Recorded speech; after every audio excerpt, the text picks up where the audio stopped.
मैं तो अपनी ऑफिस में भी ये बात करता हूँ, यार एक आदमी 25,000 में है और उसकी जगह वो 2 काम और ऐड कर लेता है, तो उसी की तनख्वाह 40,000 कर दो भाई, 50,000 कर दो, ताकि वो अच्छा हो। लेकिन हमारे यहाँ लोगों के अंदर फीलिंग नहीं है, ना वर्कर्स में वो फीलिंग नजर आती है मुझे, ना बॉसेस में वो फीलिंग। दोनों तरफ जो है ना फुकदान है इस चीज का। मेरे ख्याल है दोनों तरफ काम करने की जरूरत है। उम्मीद है कि इंशाल्लाह, उम्मीद तो हमें हमेशा अच्छी रखनी चाहिए। एक साहब पाकिस्तानी आए और मुझे उन्होंने कहा कि जी हम ये पेस्टिंग फैब्रिक हम बना सकते हैं, हमारे पास मशीन है। एग्जीबिशन में रश बहुत होता है, मैंने उसको एक चीनी के हवाले किया। मैंने कहा यार इससे बात करो। थोड़ी देर बाद 10-15 मिनट हुए तो वो दोनों चीख रहे थे, आवाजें जो उनकी जब ज्यादा हो गई। मैंने कहा खैरियत तो क्या हो, लड़ पड़े दोनों। मैं गया उनके पास तो चीना भी गुस्से में था, सर यार समझता ही नहीं किसी बात को। तो मैंने कहा क्या हुआ मसला। अच्छा वो पाकिस्तानी साहब मुझे बताने लगे कि यार ये ऐसी बातें कर रहा है जो मेरी समझ में नहीं आ रही। मैंने कहा क्या बातें हो रही। वो कह रहे हैं जिस मशीन पे जो है ना 6,000 मीटर फैब्रिक बनाता हूँ, ये कहता है मैं 25,000 बनाता हूँ। तो मैंने कहा इसमें लड़ने की क्या बात है भाई, अगर वो 25,000 बनाता है तो उसको आप ये पूछो 25,000 कैसे बनता है भाई। वो कहता नहीं अमीन भाई आप देखें कि मशीन हमारी सेम है, जो आदमी मैंने आपके सामने बिठाया हुआ ये कह रहा है ना कि 25,000 बना रहा हूँ, तो मैं इस बात की गारंटी देता हूँ कि 25,000 बना रहा है। अब आप इसको ये सीखोगे 25,000 कैसे बनेगा, आप उसको ये चैलेंज करोगे 25,000 नहीं बन सकता। अस्सलाम वालेकुम। उम्मीद है आप लोग खैरियत से होंगे। आज मेरे साथ अमीन नथानी साहब हैं जो कि चाइना पाकिस्तान बिज़नेस फ़ोरम के वाइस प्रेसिडेंट हैं। बहुत सारे काम करते हैं अमीन भाई, लेकिन आज हम इनसे चाइना के ऊपर ज़्यादा गुफ्तगू करेंगे। चाइना की तरक्की होते हुए इन्होंने अपनी आँखों से देखी। चाइना बिल्कुल बदल गया है 10 साल से 20 साल में, मैं समझता हूँ टोटली चेंज्ड कंट्री बन गया है। और हमारे अ, लिए बहुत इंटरेस्टिंग एग्जाम्पल है चाइना सीखने के लिए, कि उनसे हम क्या-क्या सीख सकते हैं। उसके ऊपर आज मैं अमीन भाई से रिक्वेस्ट करूँगा कि हमें बताएँ कि हमारे मुल्क के नौजवानों के लिए, कारोबारियों के लिए, गवर्नमेंट के लिए क्या-क्या चीज़ें सीखने वाली चाइना से, और जब चाइना इन्होंने जाना शुरू किया तो कैसा था और अब कैसा हो गया है? शुक्रिया अमीन भाई। 2005 में पहली दफा जाना हुआ और फिर वहीं के हो गए। जब हमने नई कंपनी बनाई वहाँ 2000 करीबन 8-9 की बात है कि हमने इनिशियली तो हमने स्टार्ट किया और वो जो हम एक छोटा सा ऑफिस हमने अपार्टमेंट में ले लिया और उससे काम किया। फिर उसने मुझे कहा कि मेरा एक दोस्त है जो चाह रहा है कि हम मिलके काम करें, तो उसकी कंपनी में हमने पहला एक्सपोर्ट किया। और पहला साल हमारा बड़ा वीक सा गुजरा, को बिजनेस इतना अच्छा नहीं था। और वो पार्टनर पे 1 साल बाद हमें छोड़ के चला गया। फिर हमने अपनी कंपनी बनाई। उस कंपनी में एक अजीब एक्सपीरियंस हुआ हमें। हुआ ये कि जब हमने इनवॉइसेस एक्सपोर्ट की तो टैक्स डिपार्टमेंट जो था उसने उसको मैसेज किया कि जी आपकी कोई इनवॉइसेस में प्रॉब्लम है और आपको आना पड़ेगा। दोनों नए थे, मुझे तो कुछ बिल्कुल ही नहीं पता था। उसको थोड़ा सा चाइना के हवाले से थी चीज़ें, चाइनीज था तो वो चला गया। और उनसे सवाल जवाब हुए कि जी आपने यहाँ मिस्टेक कर ली, ये हो गया ये हो गया। उसने मुझे वापस आके डराया बड़ा, खुद भी डरा हुआ था। जी अब जो है हमारे साथ बड़ा प्रॉब्लम हो गया है, क्योंकि हमारी इनवॉइस जो है ना वो गलत है और हमने एक्सपोर्ट कर दिया है। और हमने एक्सपोर्ट करने के बाद उसको टैक्स रिक्लेम किया हुआ था। तो उसने कहा ना सिर्फ टैक्स रिक्लेम जो करने के लिए हमें पहले आपको, जैसे हमारे पाकिस्तान में होता है, हमें इनवॉइस पहले पे करनी पड़ती है, तो हमने वो इनवॉइस की पेमेंट्स भी कर दी थी। और अब रिक्लेम के आसरे पे थे कि जी ये मिलेगा तो हमें को प्रॉफिट होगा। पहला एक्सपोर्ट था तो बड़ा परेशान वो भी था और मुझे भी उसने किया काफ़ी कि यार अब तो टैक्स मजीद पे करना पड़ेगा। तो इसी तरह ये होता रहा सिलसिला, और 15 दिन डेली बेसिस पे उसको टैक्स डिपार्टमेंट बुलाता था। और 15 दिन बाद हमारे अकाउंट में टैक्स जो है क्रेडिट हो गया। तो वो भागता हुआ आया कि जी टैक्स तो क्रेडिट हो गया हमारे अकाउंट। तो मैंने कहा तू जो कह रहा था कि हमारे को प्रॉब्लम है इनवॉइस, उसने कहा प्रॉब्लम तो है और आज भी बुलाया। तो मैंने कहा अब क्यों बुलाना है भाई, जब टैक्स वापस दे दिया। तो जब वो गया उस दिन पता चला कि हमें कि हम जो नई कंपनी क्योंकि हमारी थी, तो 2 साल तक अंडर ऑब्जर्वेशन थी। और जो हम मिस्टेक करेंगे उस 2 साल के अंदर उसको चाइनीज गवर्नमेंट इग्नोर करेगी और हमें ट्रेन करेगी। तो एक्चुअली वो जो प्रोसेस था उसको रोज बुलाने वाला, वो ट्रेनिंग प्रोसेस था। उसको सिखा रहे थे और उसको बता रहे थे कि ये मिस्टेक तुम्हें दोबारा नहीं करनी। तो वहाँ मुझे समझ आई कि यार देखिए नए बिजनेसेस को फिर, अच्छा उस जमाने में एंटरप्रेन्योरशिप का वर्ड तो मुझे पता ही नहीं था कि एंटरप्रेन्योरशिप भी कोई चीज़ होती है। तो फिर हमने खुद ही धक्के खाए थे, काम किया था तो पता चला कि हम तो एंटरप्रेन्योर है। तो वहाँ जो है ना बगैर उसके फंड्स होते थे, चाइनीज गवर्नमेंट जो लोकल गवर्नमेंट जो है फंड्स। फिर एक कंपनी में हम जब गए तो वहाँ एक इंजीनियर जो था, जो इस कंपनी का वर्कर था, एक दिन उसका मुझे मैसेज आया कि जी मैंने अपनी कंपनी खोली है, तो अब अगर आप आएंगे तो मेरी फैक्ट्री को भी विजिट कीजिएगा। मैंने कहा चले ठीक है। तो जब मेरा जाना हुआ मैं चला गया। तो छोटा सा कारखाना था, जिस तरह हमारे यहाँ 200-400 गज का होता है, तो बैठने की जगह भी नहीं थी। तो उससे कोई डील वील हो गई हमारी, तो उसने कहा ऑफिस चलते हैं। तो उसने वहां से उठाया, कारखाने से 200 मीटर के फासले पर उसका एक बिल्डिंग थी अच्छी सी, उसमें 2 कमरे का ऑफिस था। मुझे ले गया, तो मैंने उससे सवाल किया। मैंने कहा ये क्या वजह है कि तुम जो है अपना कारखाना वहां रखा हुआ है, वहीं 2 कमरे बना लेते, ऑफिस वहीं बना लेते, क्या जरूरत थी यहाँ बनाने। उसने कहा नहीं, ये जो ऑफिस मैंने नहीं लिया, ये मुझे गवर्नमेंट ने दिया।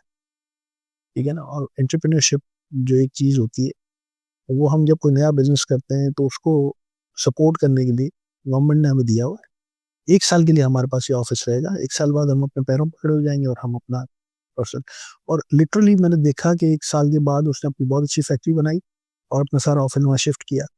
तो वही मुझे ख्याल आया कि यार हमें अपने मुल्क में भी जो है ना इस तरह की चीज़ें, ठीक है कि हमारी गवर्नमेंट के अपने मसाइल हैं, बहुत सारी चीज़ें हैं, लेकिन as a individual, as a community, हम ये सारे काम पाकिस्तान में कर सकते हैं।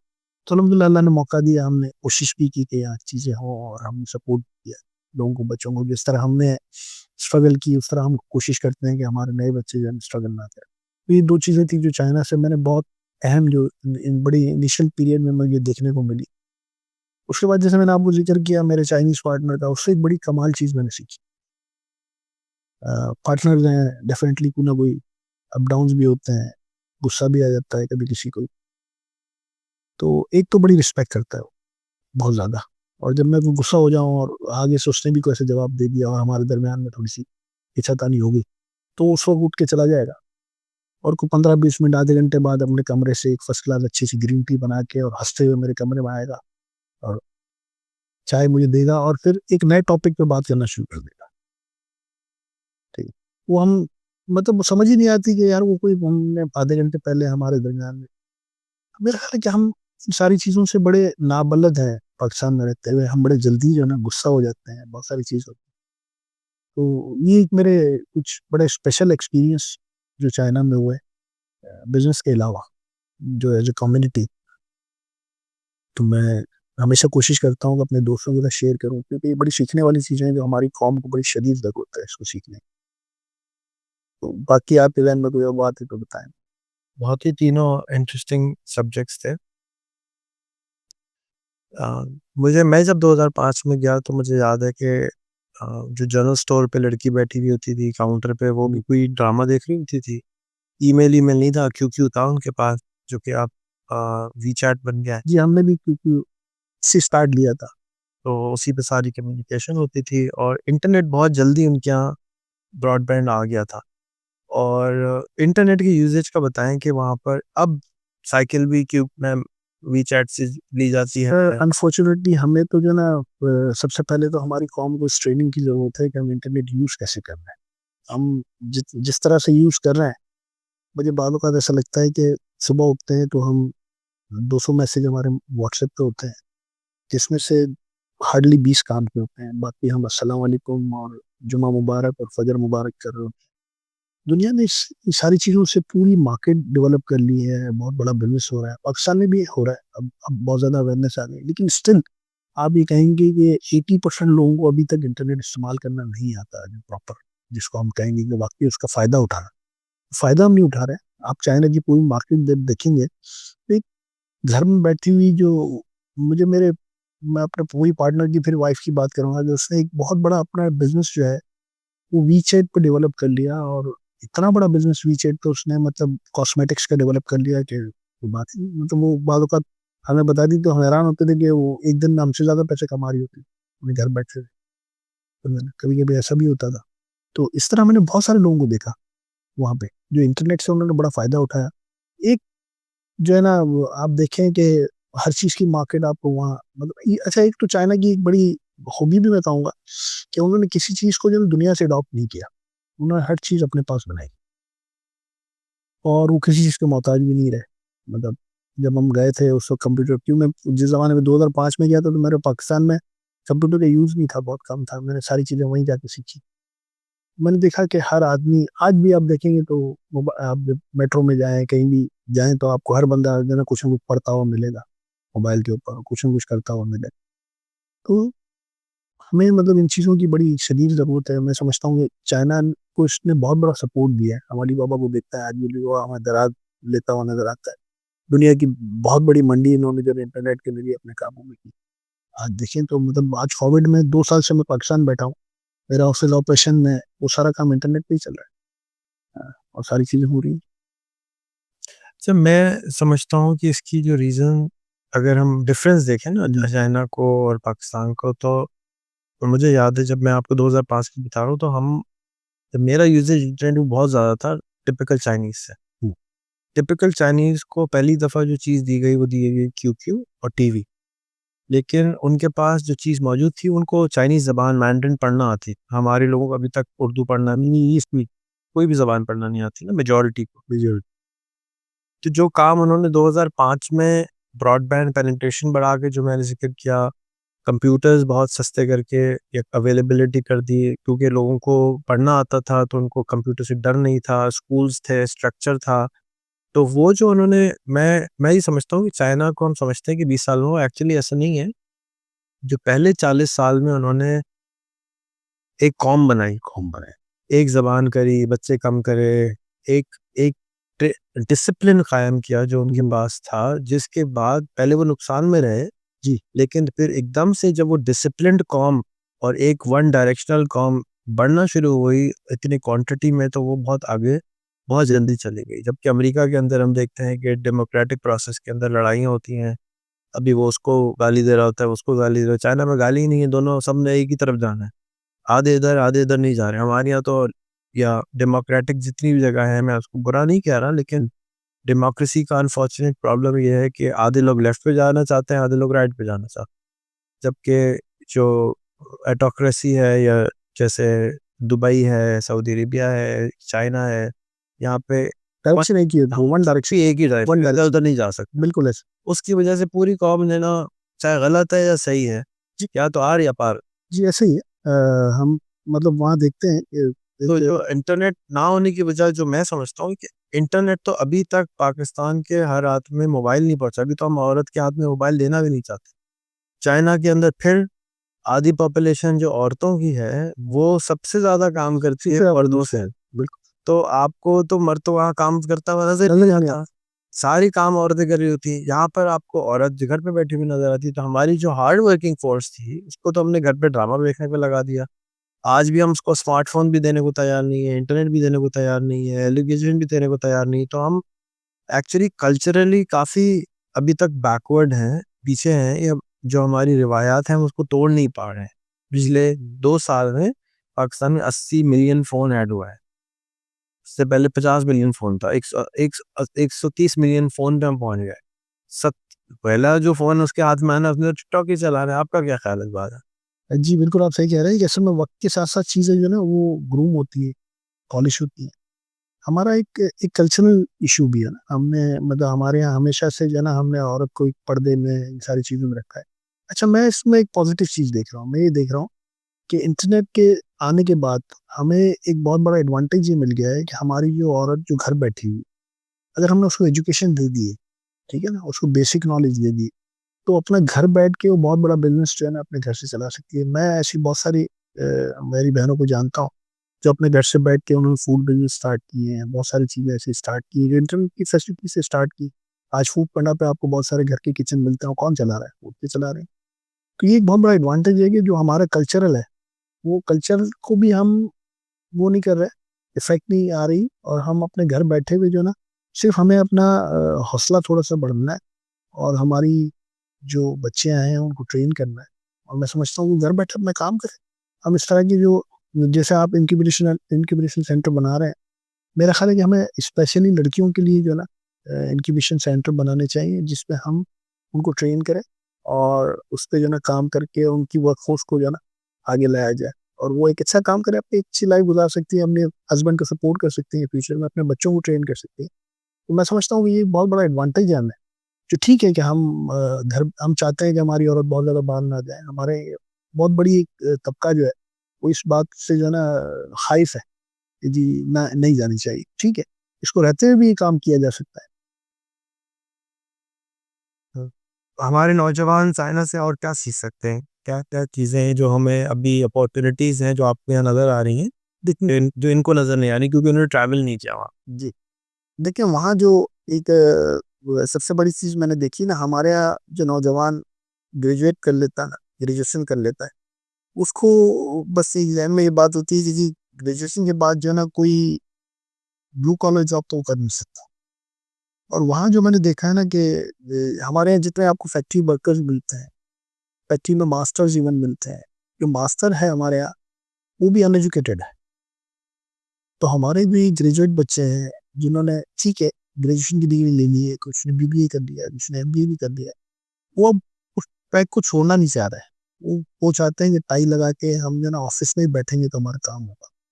अगर वो इस तरह से सोचना शुरू करें तो एक जो उस लेवल का वर्कर है, आप देखें कि हमारे यहाँ आज एमबीए आपको फिर भी 30,000 में मिल जाता है, लेकिन एक अच्छा फैक्ट्री का वर्कर जो 50,000 में भी मिलता है, तो वो उस काम की तरफ जा नहीं रहा है।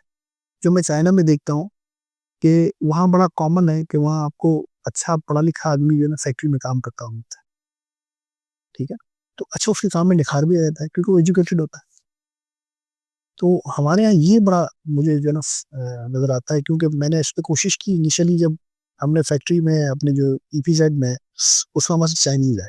अच्छा एक और भी मसला है हमारा, हम जो है ना बहुत सारी चीज़ों से नाजायज़ फ़ायदा उठा रहे हैं। जो मैंने देखा है यहाँ चाइनीज आए और उन्होंने यहाँ बिजनेस स्टार्ट किए, अपने वर्क काम स्टार्ट किया, तो हमने उनको सबसे पहले तो ये डरा दिया कि जी हम तो नमाज के लिए जाएंगे। अच्छा मैंने बहुत सारे लोगों को देखा जो नमाज पढ़ने नहीं जाते थे और वो बाहर अपने टाइम पास आधा घंटा करते थे और वापस आ जाते थे। तो वो तो पहले, अब जब मुझसे बात करते थे तो मुझे कहते थे यार तुम्हारे यहाँ ये बड़ा मसला है, अब मशीन चल रही है, वो बोलता है मैं तो जाऊंगा। मैंने उससे कहा, फिर अपने लोगों को भी समझाया, जहाँ दूसरे लोग थे उनको समझाया कि भाई नमाज जो है ना आपने, अगर आप चाहते हो कि आपका मैसेज जाए और आप सही जगह पे हो तो आप क्या करोगे, आप उनको मतलब किस तरह सिखाओगे, तो आप वहीं 4 आदमी मिल के वहीं नमाज पढ़ लो, आपकी फैक्ट्री में 5 मिनट फारिग हो जाओ, ताकि उसको फील ना हो। और अगर 10 बंदे काम कर रहे हो तो 5-5 करके नमाज पढ़ लो, ताकि उसका काम भी मुतासिर ना हो और उसको आपके मजहब से जो है ना नफरत ना पैदा हो उसके दिल में, क्योंकि वो तो एक, उसको पता ही नहीं है उसको दीन के बारे में क्या पता है। अभी जो हमने देखा श्रीलंका वाला जो मामला हो, तो पता ही नहीं है ना, ये आदमी को कोई इल्म ही नहीं है।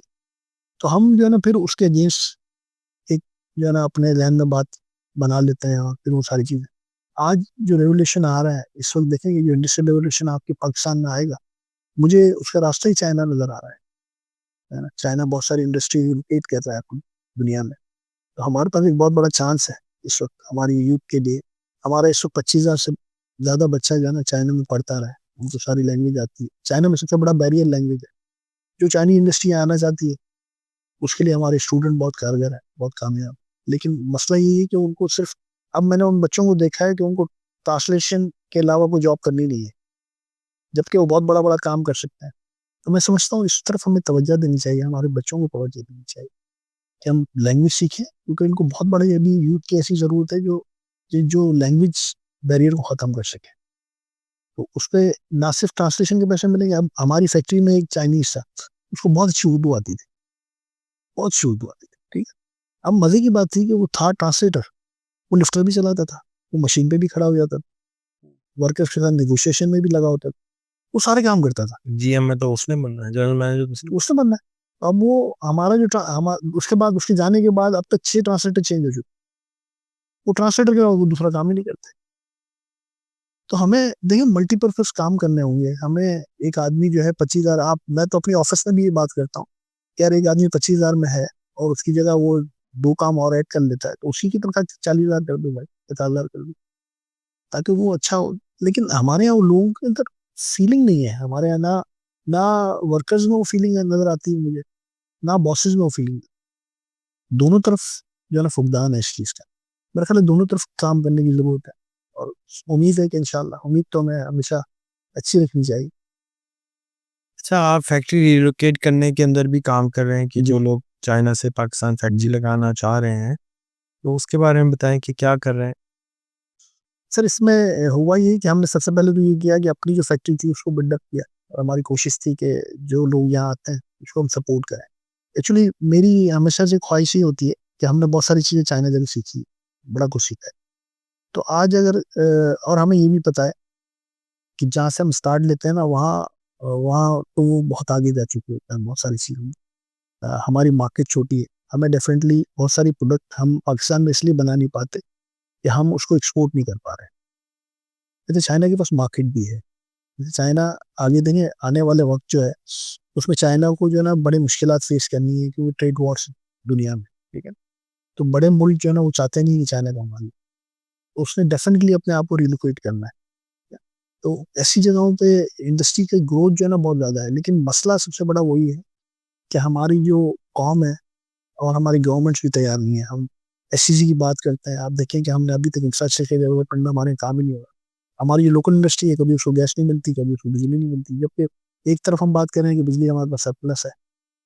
तो ये सारी चीज़ें हमें बनानी पड़ेंगी, रिलोकेशन पे जो है ना हमें ये सारी चीज़ें देनी पड़ेंगी। हम इतना चीज़ों को प्रोलॉन्ग करते हैं कि वो जो लोग आते हैं वो इतने इस प्रोलॉन्ग के आदी नहीं है। सबसे पहले तो आते हैं तो उनको बंदा ही सुबह 11 बजे और 12 बजे के बाद उसको, हमारे सुबह भी 12 बजे होती है। तो ये भी एक बहुत बड़ा मसला है। आप चाइनीज को देखें तो सुबह आपको 7 बजे, हमेशा आपने चाइना देखा है कि 7 बजे उसकी पूरी होलसेल मंडी खुली होती है और शाम में 5 बजे बंद हो जाती है, 6 बजे बंद हो जाती है। तो हमारे यहाँ तो हम काम स्टार्ट 2 बजे करते हैं, 12 बजे करते हैं। सारी चीजें रिलोकेशन में रुकावट है।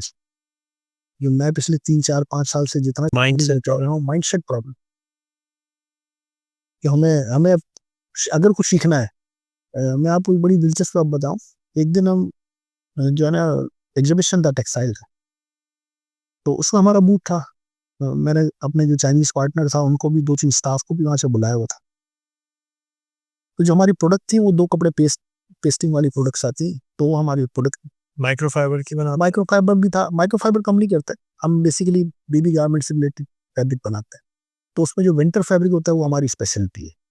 तो विंटर में 2 कपड़े जुड़े हुए जो पेस्टिंग होता है, उस तरह की जो चीजें थी वो हमारे यहाँ बूथ पे बहुत सारा कपड़ा लगा हुआ था। एक साहब पाकिस्तानी आए और मुझे उन्होंने कहा कि जी हम ये पेस्टिंग फैब्रिक हम बना सकते हैं, हमारे पास मशीन है। तो आप बताएं। तो मैं, क्योंकि एग्जीबिशन में रश बहुत होता है, मैंने उसको एक चीनी के हवाले किया। मैंने कहा यार इससे बात करो, ये सारा पेस्टिंग का काम ये करता है। थोड़ी देर बाद 10 15 मिनट हुए तो वो दोनों थोड़े से जो ना चीख रहे थे, मतलब आवाजें जो उनकी थी ज्यादा हो गई। मैंने कहा खैरियत तो क्या हो, लड़ पड़े दोनों। तो मैं गया उनके पास, तो चीना भी गुस्से में था। सर यार समझते ही नहीं किसी बात को। तो मैंने कहा क्या हुआ मसला। अच्छा, वो पाकिस्तानी साहब मुझे बताने लगे कि यार ये ऐसी बातें कर रहा है जो मेरी समझ में नहीं आ रही। मैंने कहा क्या बातें हो रही हैं। वो कह रहे हैं जिस मशीन पे जो है ना, जो मैं मशीन पे 6000 मीटर फैब्रिक बनाता हूँ, ये कहता है मैं 25,000 बनाता हूँ। तो मैंने कहा इसमें लड़ने की क्या बात है भाई। अगर वो 25,000 बनाता है तो उसको आप ये पूछो 25,000 कैसे बनता है भाई। वो कहता है नहीं अमीन भाई, आप देखें कि मशीन हमारी सेम है, उसके इतने आरपीएम होते हैं, इतने आरपीएम में तो इतनी मशीन चल ही नहीं सकती। मैंने कहा यार आप मुझे ये मत बताओ, मुझे तो इंटरेस्ट ही नहीं है कि मशीन कितने आरपीएम की। जो आदमी मैंने आपके सामने बिठाया हुआ ये कह रहा है ना कि 25,000 बना रहा हूँ, तो मैं इस बात की गारंटी देता हूँ कि 25,000 बना रहा है। अब आप इसको ये सीखोगे 25,000 कैसे बनेगा, आप उसको ये चैलेंज कर रहे हो कि 25,000 नहीं बन सकता। तो हमारे यहाँ ये एक बहुत बड़ा मसला है। आपने भी अपना माइंडसेट चेंज किया होगा ओवर द ईयर्स। आप जब चाइना गए होंगे आपको मुश्किलात आई होगी, उनका माइंडसेट समझने में, सुबह जल्दी उठने में, आ, किस तरह से आपने उसको ओवरकम किया जाके हम सीख सकें, हमारे देखने वाले सीख सकें कि भी कैसे आहिस्ता आहिस्ता अपने माइंडसेट को चेंज। देखिए मेरी एक बड़ी वजह जो थी ना, कोई ये थी कि मैं जब गया था तो मैं को बहुत अच्छी पोजीशन में नहीं था। तो मैंने एक बात अपनी लाइफ में सीखी कि आपको बहुत सारी चीज़ें जो सीखनी होती है ना, वो आप अपने स्ट्रगल टाइम में सीखते हो। जब आप जब हमारे यहाँ एक जो माइंडसेट आपको नजर आता है ना, उसकी वजह खुशहाली भी है अपनी पर्सनल, उनकी जो है ना, वो कुछ सीखना ही नहीं चाहते। वो कहते हैं ठीक कंफर्टेबल है जरूरत। तो वो था ना, वो जो टाइम था ना, वो मेरा जो है ना टफ टाइम था जब मैं चाइना पहुंचा। तो मुझे स्ट्रगल करनी थी, मुझे अपने काम के लिए कुछ करना था। तो मैंने बहुत सारी चीज़ें अडॉप्ट करना शुरू की। टाइम के मामले में तो मैं आज भी अल्हम्दुलिल्लाह मैं सुबह जल्दी उठता हूँ। और जो है ना, मुझे अक्सर लोग दोस्त जो है ना वो कहते हैं, जब उनको मैं सुबह का टाइम देता हूँ तो वो बेचारे ठंडे हो जाते हैं कि जी सुबह सुबह जो है ना वो तो हम नहीं आ सकते। और वहाँ पे एक और चीज़ जो मैंने सीखी ना वो ये थी कि हम ऑर्डर्स बहुत करते हैं, मतलब हम ये ले आओ, पानी ले आओ, चाय ले आओ। वहाँ ऐसा कोई कॉन्सेप्ट नहीं है। वहाँ बड़े से बड़ा जो बॉस है वो खुद आपके लिए चाय बना रहा होता है ना? खुद अपने छोटे-छोटे काम खुद कर रहा होता है। तो मेरे पास, मैंने तो सीख लिया था, लेकिन मेरे पास मेरे बाद आने वाले जो मेरे असिस्टेंट्स थे, जो मैंने एक-एक, क्योंकि मुझे 1-2 पाकिस्तानी रखने पड़ते हैं पाकिस्तानी कस्टमर्स की वजह से। तो फिर उनको मुझे ट्रेन करने में थोड़ा समझाना पड़ा, क्योंकि मुझे पता चला कि वो खींचातानी शुरू हो गई, क्योंकि उनको आदत थी पाकिस्तान में वही ऑर्डर वाली। मैंने कहा भाई ऐसे यहाँ काम नहीं होता, काम साथ मिल के करना होता है। मैं आज भी अपने कस्टमर्स के लिए चाय बनाना मेरे लिए कोई मसला ही नहीं था, बड़ा आसानी से मैं बना लेता हूँ। तो छोटे-छोटे काम जो है ना अपने करने की आदत जो है, वो वहाँ से सीखी। इतनी आदत नहीं थी, लेकिन वहाँ जाने के बाद समझ आई। तो बड़ी कॉमन, एक दिन मैं, मतलब उस फैक्ट्री का लेवल मैं आपको बताऊँ कि एक दिन मैं एक फैक्ट्री गया तो अक्सर जाना होता था मेरा, उनसे कुछ प्रोडक्ट हम लिया करते थे। तो ऐसे ही होता था, वो मियाँ बीवी जो मालिक थे फैक्ट्री के, अच्छी बहुत बड़ी फैक्ट्री थी, तो चाय अक्सर मुझे बना के पिलाया करता था। तो एक दिन मैं गया तो उसके पार्किंग लॉट में कोई 50-60 बिल्कुल ब्रांड न्यू गाड़ियां खड़ी थी, जिसमें लक्सस भी थी, उसमें रेंज रोवर भी थी और मर्सिडीज भी थी, BMW भी थी। तो मैंने हंसते हुए कहा, मैंने कहा, "ये गाड़ियों का काम शुरू कर दिया तुमने, क्या किया है?" तो उसने कहा, नहीं नहीं नहीं, वो ऐसे मंगवाएंगे। बैठे रहे, उसने वही चाय पिलाई मुझे और सारा काम। जब हम बाहर निकले तो मुझे पता चला कि उसने अपनी सारी गाड़ियां जो 50-60 नई ब्रांड न्यू खड़ी थी, सारी अपने स्टाफ के लिए मंगवाई थी। अब मुझे उस वक्त मुझे अंदाजा हुआ कि यार मैं जिस बंदे के साथ बैठा हुआ था उसका लेवल क्या होगा, जिसने 50 ब्रांड न्यू गाड़ियां, जिसमें लक्सस भी है और BM भी है, वो किस लेवल का बॉस होगा जिसने हमें वर्कर्स के लिए गाड़ी मांगी और मुझे रोज चाय पिलाता है। हम सोच सकते हैं, हम एक दिन एक एम्ब्रॉयडरी फैक्ट्री में हमारा जाना हुआ। मुझे मेरे पार्टनर ने कहा कि रास्ते में हमारा काम है, तो उस बॉस से मिलते हुए चलते हैं। तो मैंने कहा ठीक है। जब हम गए तो मैं उसने एक चाइनीज से बात करना शुरू की, और जो बाहर बैठा हुआ था मंजी पे, और मैं फैक्ट्री का पूरा विजिट करके वापस आया तो ये उसी के साथ खड़ा हुआ। तो मैंने उससे कहा यार तूने बॉस से मिलना था। तो उसने कहा बॉस के पास ही तो खड़ा हूँ। अब वो बॉस का हुलिया गया था। उस बॉस ने जो पैंट घुटने तक चढ़ाई हुई थी, शर्ट उसने पहनी हुई नहीं थी, और वो जो ना अपने धागे जो ना उसके क्रोपिंग के धागे काट रहा था उसके एम्ब्रॉयडरी के। और उसके बाद कम से कम 40 मशीनें लगी हुई थी। 40 मशीन की वैल्यू आप अंदाजा करें। और वो बंदा खुले में अपना काम कर रहा था। तो ऐसी कौन तरक्की क्यों नहीं करेगी सर? हमारे यहाँ तो 4 जिसके पास लगी हो ना, तो उससे तो 2 दिन पहले टाइम लेना पड़ता है उस बॉस से। तो 2 बजे तो फैक्ट्री नहीं आता। तो अभी जो माइंडसेट का प्रॉब्लम है, क्या सॉल्यूशन कोई है आपके साथ? सोल्यूशन तो यही होगा ना कि जो हम जब ये आएंगे, अब मुझे बहुत सारे दोस्त मेरे को कहते हैं इसी ने, चाइनीज जो यहाँ फैक्ट्री जब लगाएंगे, जब भी होगा ये डेफिनेटली, ये आना है ना, ये टाइम तो आना है पाकिस्तान में। हम इतने सीरीज बना रहे हैं, इतने कॉन्ट्रैक्ट्स कर रहे हैं, CPEC पे ये काम हो रहा है, ये काम हो रहा है। तो इसमें होना क्या है, इसमें बड़ी बड़ी इंडस्ट्री आएंगी। जब ये काम पे आएंगी तो फिर हमें जूते लगेंगे। फिर हम सोच रहे होंगे यार ये क्या हो रहा है हमारे साथ। तो फिर हम काम करना मेरे ख्याल शुरू करेंगे। तो अभी तो कौन कन बनने जा रहे हैं, ऐसा होगा?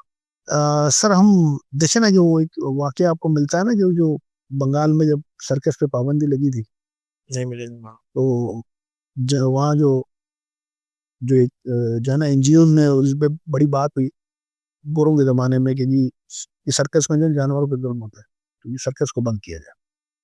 तो सर्कस वालों ने बड़े दिन इंतजार किया, वो 10 शेर थे उनके पास, तो वो खिलाते रहे उनको। लेकिन जब कोई चांस नहीं हुआ कि अब खोलेगा ही नहीं, तो अब उनके पास इतना पैसा था नहीं कि वो शेरों को खिलाते। तो वो जो 10 शेर थे वो उन्होंने जंगल में छोड़ दिए वहाँ। तो पता ही चला कि 10 में से 9 को जंगली कुत्ते खा गए। ठीक है। तो क्यों खा गए? क्योंकि उन शेरों को आदत हो गई थी बना बनाए जो है ना वो खाने की। तो अपनी जबल्लत भूल गए थे शिकार की, और शिकारी कुत्ते क्योंकि भूखे थे तो खा गए। तो हम शेर होते हुए भी जो है ना शिकारी कुत्तों से मार खा जाएंगे। मसला ये है, मुझे ये नजर आता है ना। मुझे लगता है कि ये जो चीजें हैं, ये हमने अगर जल्दी अडॉप्ट ना की, जो कि मुझे यंगस्टर्स में हमारे नजर आता है इंशाल्लाह। अच्छा, एक एडवांटेज ये भी है कि अभी रेवोल्यूशन आ रहा है, चेंज आ रहा है बहुत बड़ा।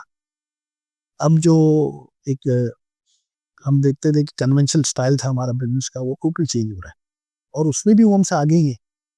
और मैं समझता हूँ कि देखें ना, आप ये पिछले 20 साल में आप देखें कि मिडिल मैन जो है ना खत्म होते जा रहा है ना। अच्छा, हमारे यहाँ मिडलमैन का कॉन्सेप्ट अभी तक बहुत ज़्यादा है।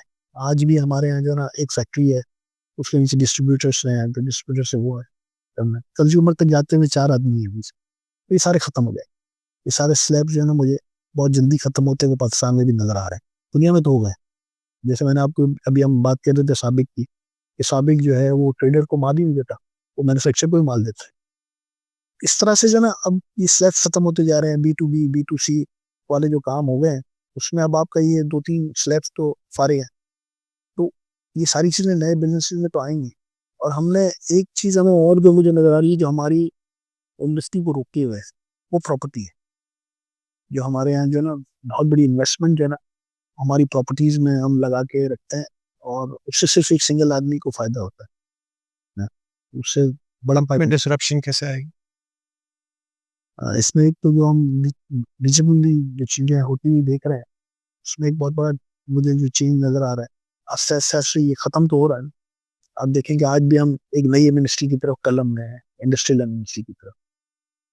तो ये एक बड़ा कदम है, जो हम देखें कि हमारे पैसों अब जितने लोगों के पास आप देखें बहुत सारे ऐसे लोग भी हैं जो क्लियर बिज़नेस कर रहे हैं, अच्छा बिज़नेस कर रहे हैं। लेकिन क्योंकि शुरू से एक सिस्टम में नहीं थे, तो उसकी वजह से उनके पास कुछ ऐसा पैसा भी है जो डिक्लेयर नहीं है। तो इस तरह की स्कीम जो है, एक तो वो होता था कि जी अपने पैसे लाएँ और अपने आप पैसा वाइट कर लें, वो नहीं है। तो जिस तरह से आपने शेडो और बच्चों को सिखाने के लिए पूरा प्लान तैयार किया हो, अगर इस तो लोगों ने पर्स किया, तो मुझे लग रहा है कि बहुत बड़ा चेंज आ सकता है और चीज़ें अच्छी हो सकती हैं। आपके नज़दीक जो आप मेमन कम्युनिटी से हैं या दिल्ली वाले कम्युनिटी से हो, अ, चिनियोटी दिल्ली वाले और Memon basically majority languages discuss करते हैं, फैक्ट्रियाँ लगाते हैं। हाल ही में मैंने एक लड़के का इंटरव्यू किया यूटोपिया इंडस्ट्रीज़ का। उसने पिछले 6 साल में अपनी सेल को $450 मिलियन ईयर पे लेके गया और सारा माल वो अमेज़न पे बेचता है। उसने पिछले 3 साल में पाकिस्तान कराची में, जिसमें हम कहते हैं बिजली नहीं है, गैस नहीं है, ब्ला ब्ला ब्ला, क्वालिटी नहीं है, ये नहीं है, वो नहीं है। 7,000 एम्प्लॉइज़ और 5 फैक्ट्रियाँ उसने लगाई हैं। 250 तो वाटर जेट लूम में उसने लगाई हैं और अपनी वाटर जेट लूम बना ली। हाँ, यानी बिल्कुल एक इतना अजीब-ओ-गरीब वो एक्सपीरियंस था उस फैक्ट्री जाने में कि नॉर्मली हमारे यहाँ छोटे-छोटे काम में हमें हिंड्रेंसेस नज़र आते हैं। हमें मुझे, मेरे भाई को, मेरे अब्बा को, सब इंडस्ट्री वाले लोग हैं। हमको तो छोटे-छोटे काम में फँस जाते हैं। टेलीफ़ोन के ऑपरेटर 1-2 हफ़्ते हो गए, नहीं मिल रहे। नहीं मिल रहा।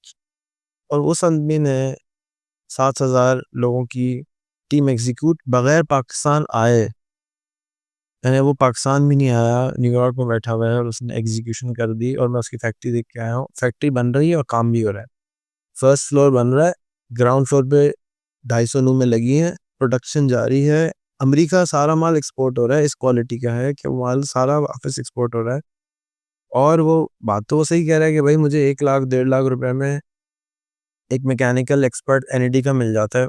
बहुत अच्छा पैसा, बहुत अच्छा मिल जाता है। उसके सामने 5 लड़के मैंने रखे हैं, उनसे कहा ये वाटर जेट लूम है, इसको खोलो, दोबारा बनाओ, जो फालतू सामान है निकाल दो और बनाओ। और जो आदमी 40 साल से 30 साल से वाटर जेट लूमों का काम करता है, उसको उसका हेड बना दिया कि जी उसको तो एक in and out water jet loom का पता है। आज तक कभी किसी ने पाकिस्तान इंडस्ट्रियल टेक्सटाइल कंट्री में सोचे बन रहा। बना ही नहीं, सोचो होगा, बना ही नहीं किसी ने। उसने लूम भी बना डाली और मतलब मेरे आसान ख़ता हो गए कि ये कैसे हुआ है ना, लाइक अच्छा अब फिर और उनकी टीम ऐसी कि जब आप किसी से मिलें तो हर एक खुश, हर एक हम ये कर देंगे, हम वो कर देंगे, हम पता कर देंगे, हम ये कर कोई जैसे टिपिकल क्या होता है हमारा सेट खराब है, हमारा बॉस खराब है, हमारे नहीं, टोटली ऑपोजिट 180 डिग्रीज़ की जी हम ये कर देंगे, वो मतलब एवरीबॉडी इज़ पम्प्ड अप कि जी full motivate. 100% a year growth है। पिछले साल $70 मिलियन की एक्सपोर्ट किया है, इस साल $180 मिलियन की एक्सपोर्ट किया है। मतलब ये नॉर्मल नंबर्स फिगर्स नहीं है। और ये भी इसी शहर कराची में जहाँ हम रोना पीट रहे हैं कि हमें आदमी नहीं मिल रहा, हमें बिजली नहीं मिल रही, हमें गैस नहीं मिल रही और वो यहाँ बैठ के कर रहे हैं। आपके ख्याल में हम 20 करोड़ के घर में बैठे हुए हैं, मुझे जुल्म लगता है कि ये एक घर में एक इंसान 20 करोड़ के घर में इसकी 3 फैक्ट्रियाँ लगनी चाहिए, है ना? इतने पैसों में बड़े आराम से फैक्ट्री लग जाती है, आप किराए पे जगह उठाएँ। जी, बिल्कुल। इतना सस्ता किराया है इस मुल्क में, बिजली इतनी अच्छा उसने खुद आप उसका इंटरव्यू सुनिएगा, कहता है बिजली का टोटल बिल जो है मेरा 0.5% ऑफ द टोटल कॉस्ट है, या 1.5% मेरी टोटल कॉस्ट है, मैं उसके लिए इतना शोर क्यों मचा रहा हूँ? हुँ। मतलब टोटल जो बिल है सारी चीज़ों में उसमें 1.5% का फ़र्क आ रहा है बिजली के ऊपर, 1.5% तो कोई बड़ी बात नहीं है। हम उसको इश्यू बना रहे हैं, गैस को इश्यू बना रहे हैं, कहते हैं गैस मेरी तो गैस आ रही है, मेरे ये भी है, मेरा वो भी है, मैं तो इसको अल्टरनेट भी कर लिया, वो भी कर लिया है। हम नहीं कर पा रहे हैं। एक तो ये वो वहाँ बैठा हुआ है, उसने अपनी माइंड को अनलर्न करके रीलर्न कर लिया कि जी मैं ये करूँगा। हम जो है 1.5 लाख का इंजीनियर रखने को तैयार नहीं है। नहीं है। हम कह रहे हैं नहीं 10,000 डंडी मार लो, 20,000 कम डंडी मार लो, एक्सपर्ट बंदा नहीं दो, उसको कम तनख्वाह दे दो। हम ज़रा डंडी मारते हैं, हुँ। ये फैक्ट है। क्यों नहीं इंडस्ट्रीज़ हम लगा रहे? क्यों नहीं हम अमेज़न से फ़ायदा उठा रहे? तो एक लड़का कर सकता है, तो हाँ, उसने प्रूव और कर दिया। उससे प्रूफ कर कहानी गेम चेंज कर दिया कि जी आई हैव प्रूवन मैं कर रहा हूँ, मैं हर साल डबल ग्रोथ भी कर रहा हूँ। छोड़ो तुम के ग्रोथ, मैं 100% ग्रोथ करके ईयर बाय ईयर दिखा रहा हूँ। सब कुछ खोल के रख दिया, वीडियो पे हर चीज़ बता दी इसने। आओ देखो, फैक्ट्री देखना है देखो, तरीका देखना है देखो, जो देखना है कॉपी करो। मैं अकेला पाकिस्तान की किस्मत नहीं बदल सकता हूँ, सब आ जाओ। सब आज क्यों नहीं हम फैक्ट्रियाँ लगा रहे? ये मेमन के पास भी करोड़ों रुपए हैं, दिल्ली वालों के पास भी हैं, चिनियोटे के पास भी हैं। क्यों नहीं हम अपने आप को बदलने के लिए कोशिश कर रहे हैं? क्यों चाइनीज़ का इंतज़ार कर रहे हैं कि वो आके हमें गुलाम बनाए? नहीं, असल में चाइनीज़ को जो मैं बात कर रहा हूँ, चाइनीज़ अच्छा, इसने सारी फैक्ट्री चाइना से हम मूव किए हैं। ये चाइना में बनवाता था, उसको वहाँ क्वालिटी नहीं मिलती थी, तो उसने कहा कि मैं एंड टू एंड खुद बनाऊँगा, अपनी क्वालिटी को खुद मैं तो उसका एक उसको एक एडवांटेज तो ये मिला कि उसके पास ऑलरेडी मार्केट थी, तो उसने जल्दी ग्रोथ कर लिया ना। अच्छा, चाइना जो लोग चाइना से काम करते रहे हैं, जिनकी यूएसए में है, तो एक एक जो ना, जो मैंने भी 5 साल पहले काम जब शुरू किया था, इंडस्ट्री रिलोकेशन की बात मैंने शुरू की थी, उसकी एक बड़ी वजह ये थी कि मुझे ये नज़र आ रहा था कि चाइना जो है ना, वो पिछले 10-12 साल के अंदर बहुत महँगा हुआ, बहुत महँगा हुआ। ठीक है ना? हम जो वर्कर किस ज़माने में ₹800 रखा करते थे, आज वो 3,000 का हो गया। और 800 आरएमबी का था, अब 3,000 3,000 का हो गया। जो लड़की हमारे पास 12-1300 में जॉब किया करती थी, वो 6-7,000 में आज। मेरे पास 1200 में थी वहाँ पे। अच्छा, मैंने यहाँ पे नहीं रखी थी, मैंने शंघाई में और जी, शेंजन में रखी है। 1200 की जो लड़की हमारे पास स्टाफ काम करती थी, वो 6-7,000 पे आजकल है। ये बात तो क्लियर हो गई थी कि जी एक टाइम अब आने वाला है, जो चाइना में चीज़ें महँगी हो जाएँगी, और हमें ये तो हमारी बदकिस्मती है कि हमारे यहाँ इंडस्ट्री लगी नहीं, वरना बेसिकली तो हम बहुत ज़्यादा काम तो काम उठा लो। आराम से उठा लेते हैं हम। काम बिज़नेस भी उठा लेते हैं, और प्लस हमें अपनी ज़रूरतें भी पूरी कर लेते हैं। आज भी हम मजबूर क्यों हैं चाइना से?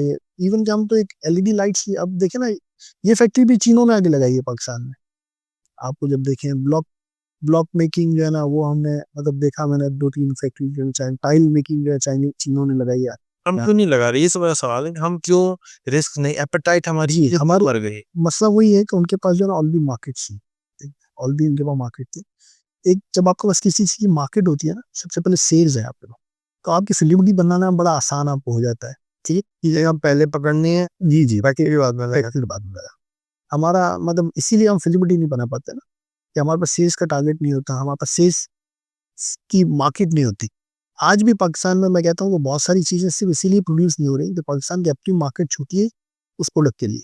चाइना ने क्यों प्रोड्यूस कर लिए? चाइना इतना आगे क्यों क्यों चला गया? चाइना में आपको वैसे आप देखेंगे मैं तो आप नहीं समझता छोटी है, 200 मिलियन बहुत लोग होते हैं। नहीं मिलियन है, चाहे तो बहुत से लोग, लेकिन 200 मिलियन में पावरफुल कितने हैं ये आप देखें ना, इसमें चप्पल से बनानी है वो चाइना से आ रही है, एक 100 रुपए का गुब्बारा है वो चाइना से आ रहा है, अब तो गुब्बारे भी नहीं बना रहे। ये तो ज़्यादती है ना। नहीं, इसमें एक बहुत बड़ी वजह हमारी भी इम्पोर्ट पॉलिसी भी। आप देखेंगे, मैं जब ये पीटीआई की गवर्नमेंट आई, और शायद पीटीआई गवर्नमेंट को भी ये ख्याल ना आता, जो हम देख रहे थे कि जो वैल्यू जो थी हमारे इंपोर्ट में, वो बहुत डाउन थी, जो इस दफ़ा आके बहुत सारी आपको हुई, और अब बहुत सारे लोग रो रहे हैं कि जी इंपोर्ट बहुत महंगी हो गई पाकिस्तान में। तो ये बात तो हमें पहले सोच लेनी चाहिए थी। हमने हमारी हमेशा से इंपोर्ट पॉलिसी जो है ना, वो ये रही है कि हमारी इंडस्ट्री ग्रोथ ना हो। जो भी हमेशा इंपोर्ट पे हमने ट्रेडिंग पे ज़्यादा तवज्जो दी, और जो कि हम इसको अफोर्ड नहीं कर सकते थे, हमने कभी इसको देखा नहीं। हमारा मार्केट तो अच्छी है। अब एक खान साहब मुझे मिले आज़ाद कश्मीर में, वो लाइटर के बहुत बड़े इम्पोर्टेंट है, और वो सर पकड़ के रो रहे थे कि यार लाइटर जो है वो इतना महंगा हो गया है, इतनी अब तो हम ड्यूटी पे नहीं कर सकते, मुझे खुदा के वास्ते इसकी फैक्ट्री लगा के। तो कब हुई? जब उस लाइटर की एक्चुअल कीमत पे इम्पोर्ट गवर्नमेंट ने किया या उससे एक्सेस कर दी। अगर कोई चीज 1 रुपए की थी तो गवर्नमेंट बहुत इन्वॉइस अंडर इन्वॉइसिंग थी, जिसकी वजह से हमारे यहाँ जो है इंडस्ट्री ग्रोथ ही नहीं हुई। हम तो एक्चुअल में जो प्रॉब्लम थी वो हमारा डिसऑनेस्टी थी, ना कि एक्चुअल प्रॉब्लम नहीं थी, बल्कि हमारे जो आवाम है हाँ 10 रुपए की चीज 3 रुपए में चल के मंगा रही थी। मंगा रहे थे, तो अब वो उसमें इंडस्ट्री कैसे ग्रोथ करेगी?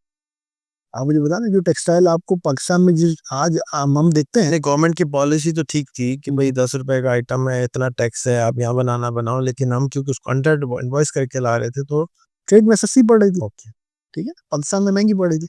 अच्छा, इसके अलावा ये भी है ना कि आप देखेंगे, वही प्रोडक्टिविटी की बात मैं करूंगा कि जो आदमी एक मशीन में 25,000 मीटर बना रहा है, एक आदमी 80,000 बना रहा है, तो एक तो प्रोडक्टिविटी का फर्क आ गया। मैंने जब चीनों को ये कहा, ये बात मैंने उनको मोटिवेट करने के लिए कि जी हमारे यहाँ पाकिस्तान में बड़ी सस्ती है और लेबर बहुत सस्ती है, चीपर है, प्रोडक्टिव लेबर। तो जब उन्होंने आके देखा तो उन्होंने कहा कि भाई हमारा आदमी सस्ता है, तुम्हारा बंदा तो काम ही नहीं कर रहा।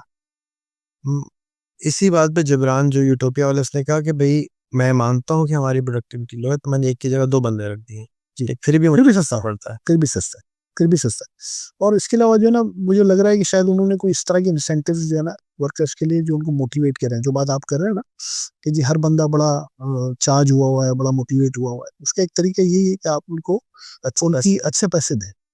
हम नहीं देता, हम नहीं देते, हम नॉर्मली अच्छे पैसे नहीं देते, क्योंकि वो यूएसए में बैठा हुआ है, तो उसको वहाँ के हिसाब से वो कर रहा है, उसके हिसाब से वो कर रहा है, कैलकुलेट कर रहा है।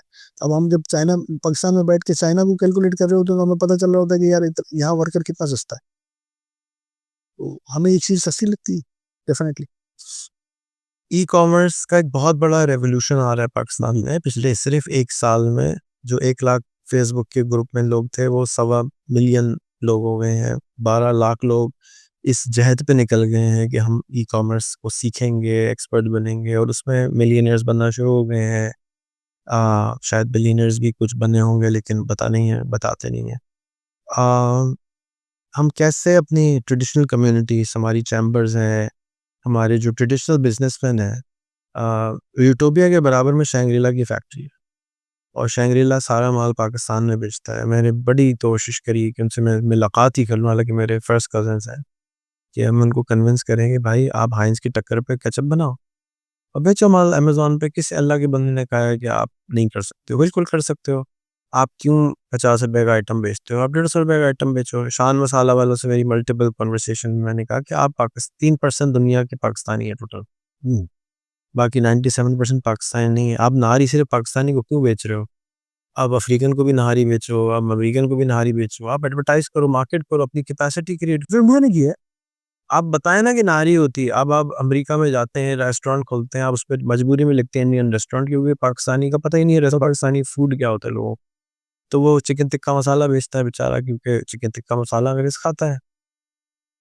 कैसे इनको बाबों को लेकर आए कि भाई ऑनलाइन आ जाओ? कल मैं एक किसी ने मैसेज किया कि मेरी 3 दुकानें हैं ऑटो पार्ट्स की और मोटरसाइकिल की, और मैं आईटी में आना चाहता हूँ। मेरा पोता जो है आईटी पढ़ रहा है। मैंने कहा आपको आईटी में नहीं आना है, आपको अपनी दुकान को आईटी बनाना है।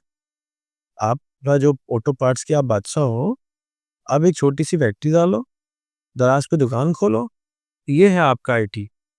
आपके बच्चों से कहो भाई दुकान खत्म होने वाली का टाइम आने वाला है, इस सारे माल को हमने दराज पे बेचा, हमने सारे दान को ऑनलाइन जाके बेचना है।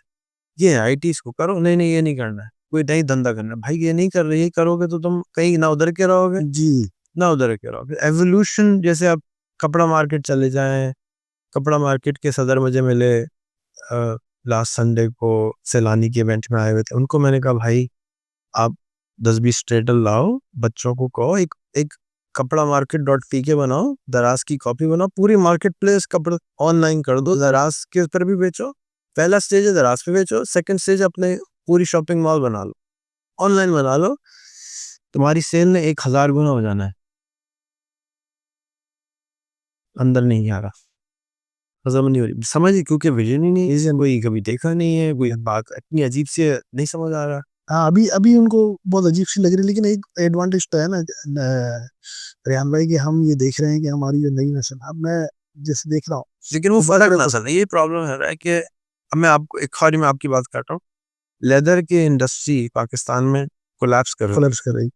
मैंने एक बड़े भाई हैं, एक इंडस्ट्रियलिस्ट हैं, लेदर में हैं, उनसे पूछा कि क्या मसला है, क्यों कोलैप्स कर रही है? कहते हैं इनोवेशन नहीं है, जितने बुड्ढे हैं फैक्ट्री के मालकान हैं, उनके बच्चे जो हैं, कोई बैंकर बन गया है, कोई कोलगेट में काम कर रहा है, आईबीए से पढ़े हैं, लम से पढ़े हैं, बाहर से पढ़े हैं, लेकिन उस काम बन इधर जाए। नहीं आना चाहते, एवोल्यूशन हो नहीं रहा, तो बजाय इसके कि इंडस्ट्री ग्रोथ होता, वो उल्टा कोलैप्स करना शुरू हो गया। हालांकि इतनी इंडस्ट्री बढ़ी गई है, हम बहुत कुछ बना सकते हैं, लेकिन बनाने की बजाय वो खत्म होना शुरू हो गया। बच्चे आ नहीं रहे, बच्चों को आपने उल्टा सीधा पढ़ा दिया और वो उधर उधर चले गए, और वो अपनी अब्बा की फैक्ट्री को हाथ लगाने को तैयार नहीं, ना अब्बा आने दे रहे हैं, ना बच्चा आना चाह रहा है।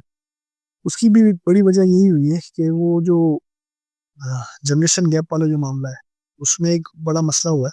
और लेकिन इसमें भी मैंने देखा है कि बहुत सारे अभी भी इंडस्ट्री में मैं देख रहा हूँ, मेरे अतराफ के जो लोग हैं, शायद मुझे इसलिए नजर आ रहा है कि मैंने बहुत सारे बच्चों को उस काम में आते हुए देखा है और उस काम को चेंज होते हुए देखा है। तो ये एक अच्छा साइन तो मुझे तो नजर आ रहा था कि नए यंगस्टर्स जो आ रहे हैं वो अपने फैमिली बिजनेस को लेके अगर चलेंगे। अच्छा, एक वजह ये भी होती है कि मैंने देखा है कि हमारे यहाँ अक्सर लोग जो अपने बिजनेस से खुश नहीं होते। बड़े लोगों को मैंने देखा है कि वो हर वक्त अपने बिजनेस की बुराई कर रहे होते हैं। अच्छा, जब वो बुराई कर रहे होते हैं ना, तो एक्चुअली वो, या तो इसमें दो तरह के लोग होते हैं, या तो वो चाहते हैं, उनके दिमाग में ये होता है कि हम कंपटीशन, लोगों को कंपटीशन ना है, लोगों को ना बताया कि इतना संदा है, बंदा तो सुनवाए बहुत सवाल है भाई, कहना बैठ को बेच रहा। मैं समझता हूँ कि हमारे जो यंगस्टर्स है ना, उनको हमें जो ना कहीं ये जिस तरह आपने एक पूरा जो ना फाउंडेशन बना दिए और इतना बड़ा आप काम कर रहे हैं, तो आज मैं, यकीन करें, मैं सोच रहा था कि अपने बच्चों को, बेटे को जरूर आपके पास कुछ ना कुछ टाइम के लिए भेजूं, जो कुछ नई चीजें वो सीख सके, और फिर उन नई चीजों को हमारे बिजनेस में अप्लाई कर सके। ठीक है, जो हमारे बिजनेसेस हैं वो ग्रो कैसे करेंगे, वो इसी तरह ग्रो करेंगे क्योंकि हमारा एक्सपीरियंस एक्सपीरियंस होगा, और जो लेटेस्ट चीजें होंगी जो आज हम नहीं सीख सकते, हमारी उस एज में नहीं है कि हम वो चीजें सारी सीख सकें, तो हमारे बच्चे सीखेंगे और उसको बिजनेस में अप्लाई करेंगे और वो आगे आगे चीजें बढ़ेंगी। तो ये सारी चीजें जो ना कोलैबोरेशन से मेरे ख्याल में चलेंगी। और हमें, हम जैसे जो जिस एज में हम जा रहे हैं, या हमसे थोड़े से 2-4 साल 5 साल बड़े लोग हैं, उनकी बात समझनी होगी कि आज नए आने वाला वक्त जो है ना वो कौन सा है, और अपने बच्चों को जो हमारा अपना बिजनेस है उसकी वेल अवेयरनेस, आप जो अभी आपने बात की, B2PO वाला जो है वो कह रहा है कि जी आओ देखो समझो जो मैं कर रहा हूँ ऐसे करो। अंदर नहीं घुसना। आपको चाइना में आप जाएं, मैं अक्सर फैक्ट्रियों में गया हूँ, कोई पूछता ही नहीं कि आप आए क्यों अंदर। पूरी फैक्ट्री आप घूम के आ जाओ और चले जाओ, कोई आपसे नहीं पूछेगा कि भाई क्यों आए थे, क्या काम करना है। उनको खौफ ही, उनको इन बात से खौफ नहीं है। हमने जो ना अपनी चीजें छुपा छुपा के और रख रख के और जो ना उसको खत्म कर दिया है। मतलब आप उसकी चीज, हम, मुझे प्लास्टिक इंडस्ट्री में मुझे याद है कि जब हम मशीनें बनाते हैं और मशीनें जाके लगाते हैं, तो इतना बुरा हाल हो मशीनों का करते हैं कि 6 माह बाद जब हम जाके उसको देखते हैं, हम उनको अपनी फैक्ट्री दिखाते हैं कि यार आओ देखो इस तरह फैक्ट्री चलती है, अच्छी नीट एंड क्लीन फैक्ट्री होनी चाहिए, साफ सुथरा। लेकिन नहीं, गंद जरूर। गंद, इतना बुरा हाल करते हैं मशीनों का कि हम, दिल करता है यार उनको पैसे वापस दे के मशीनें लेते हैं, कि भाई खुदा है वास्ता में वापस दे दो, इतना बुरा हाल हो। आपके में फार्म गया, आपने बहुत प्यारा फार्म बनाया, आपका बेटा बहुत प्यारा है, बहुत मेहनत कर रहे हैं आप लोग। मेरी सजेशंस हैं कि आप क्योंकि खुले दिमाग के हैं, दिल के खुले हैं, जेब के खुले हैं, दिमाग के खुले हैं, तो आपको इंक्यूबेशन, ये इंक्यूबेटर बेसिकली कुछ भी नहीं है सिवाय एक नाम के। ये जो पुराने ज़माने में और साथीज़ा के पास बच्चों को भेज दिया जाता था कि आप जाएँ सीखें इनके पास जमा कर, अच्छा आपने कहा मैं आपको अपने बच्चे को आपके पास भेजता हूँ जाके वो कुछ सीखे। बहुत सारे नौजवान इस वक्त अवेलेबल हैं, बहुत सस्ते में अवेलेबल हैं। मेरी सजेशन ये होगी कि एक तो आप अपने पास कोई 10-15 बच्चे अपनी कॉपी बनाने के लिए हायर कर लें, जो कि आपको 15-20-25 शायद 30,000 रुपए में भी मिल जाए। तो अगर आपने 10 बच्चे भी रख लिए, 3 लाख रुपए महीने का बिल हुआ, तो आपकी अपनी वर्थ 3 लाख से बहुत ज़्यादा है साल महीने की ना। तो अब आपके पास 10 जवान आ गए अमीन नथानी बनने के लिए, और अमीन नथानी के जो छोटे-छोटे काम थे, वो करना शुरू कर दें। हुँ। तो साल के 36 लाख में आप ये देख लो कि वो आपके लिए प्रॉबली 6 करोड़ का, 10 करोड़ का काम पहले साल नहीं करेंगे, लेकिन तीसरे दूसरे साल में आपके पास बच्चे थे, आपके जो अपनी औलाद है वो लिमिटेड होती है ना, तो आप अडॉप्ट कर सकते हैं, उनके तमाम मसलों को देखें, छोटे-छोटे बच्चे ले लें, छोटे से मुराद ये कि हों जवान, पढ़े-लिखे, फिर ज़्यादा ना हो बेशक। तो वो मैंने एक एक्सपेरिमेंट किया, मैं उससे खुश हूँ, एक काम। दूसरा, जो जो हम इंक्यूबेशन सेंटर बनाने की बात कर रहे हैं, तो एक इकोसिस्टम में जैसे फॉर एग्ज़ाम्पल पाकिस्तान में कुछ 6 एग्रीकल्चर यूनिवर्सिटीज़ मैं गिन चुका हूँ। बलूचिस्तान में है, फैसलाबाद में है, सिंध में 2 हैं, बहावलपुर में 1 है, बहुत सारी हैं एक्चुअली, हमें तो गिनती भी नहीं इतनी है। तो लेकिन वो बेचारे यूनिवर्सिटी से ग्रेजुएट करने के बाद, मास्टर्स करने के बाद इधर-उधर चले जाते हैं क्योंकि उनकी कोई खपत नहीं हुई। वो इनोवेशन करना भी चाहें तो नहीं करें। अब मशरूम को अगर हम पकड़ लें, तो मशरूम पे काम करने वाले 3 लोग मिले हैं पूरे मुल्क में। सीरियसली। हालाँकि पीएचडी करे हुए शायद 40 लोग और भी होंगे जिन्होंने किया हुआ, लेकिन उनको कुछ आप नहीं नज़र आ रहे और वो आपको नज़र नहीं आ रहे। जो मैं आपको प्रॉब्लम समझाने की कोशिश कर रहा था कि जब आप पॉडकास्ट करते हैं या आवाज़ लाउड करते हैं, तो आपकी तरफ लोग आना शुरू हो जाते हैं, वो इसके पास चलते हैं, ये इस काम कर रहा है। तो अगर आप भी इस तरीके से एक पॉडकास्ट शुरू करें ना अपने सब्जेक्ट की, हुँ।